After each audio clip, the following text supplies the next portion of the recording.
اگر آپ کو شوگر ہے اور اس کے ساتھ ہی آپ قوت باہ کے مریض ہو چکے ہیں، جو کہ شوگر کے مرض میں قوت باہ کا مریض ہونا یہ لازم ہے۔ اگر کس کو شوگر ہو جاتی ہے وہ قوت باہ کا مریض لازم بن جاتا ہے، تو ان کے لیے میرا یہ نسخہ ایک بار آزما لیں، انشاءاللہ ان کو فائدہ ہوگا، وہ مجھے دعائیں دیں گے۔ بسم اللہ الرحمن الرحیم۔ السلام علیکم ورحمۃ اللہ وبرکاتہ۔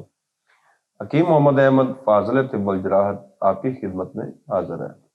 میں آج شوگر کے مریضوں کے لیے ایک اہم ترین نسخہ لے کر حاضر ہوا ہوں۔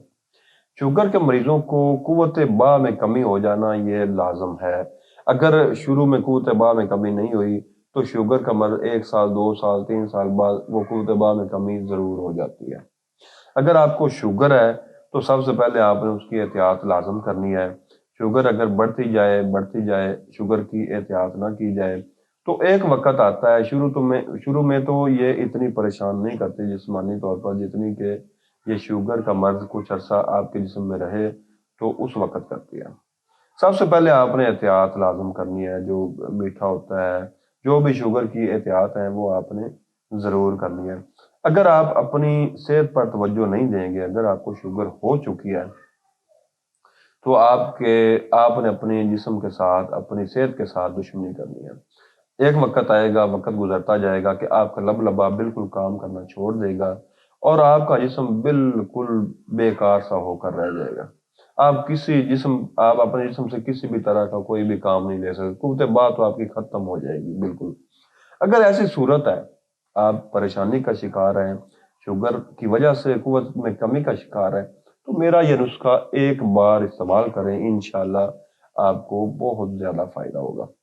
میرا یہ نسخہ نوٹ کر لیں، نوٹ کرنے سے پہلے میری اس ویڈیو کو شیئر ضرور کیجیے گا تاکہ یہ نسخہ، یہ رہنمائی زیادہ سے زیادہ لوگوں تک پہنچ سکے۔ بسم اللہ الرحمن الرحیم۔ نسخہ نوٹ کیجیے۔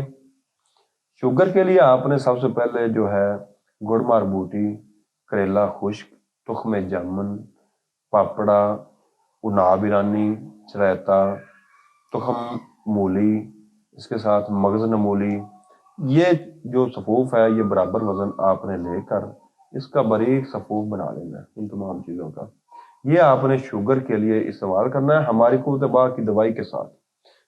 اگر شوگر کی وجہ سے آپ کو قوت باہ ہے تو اس کا نسخہ میں آپ کو بتا رہا ہوں، وہ بھی نوٹ کر لیں۔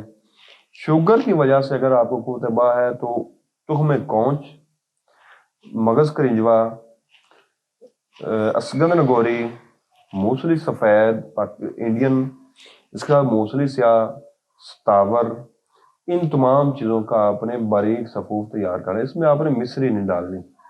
صفوف تیار کر کے آپ نے شوگر کی جو میں نے دوائی بتائی ہے اس کے کیپسول صبح شام، اور یہ جو صفوف آپ کو میں نے بتایا ہے اس کی 1 چمچ صبح 1 شام آپ نے دودھ کے ساتھ استعمال کرنی ہے۔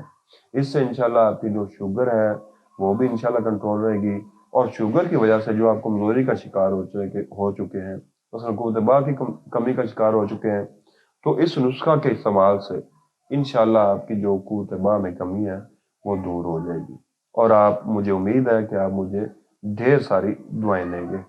اب تک کے لیے اتنا ہی، دعاؤں میں یاد رکھیے گا۔ اللہ حافظ۔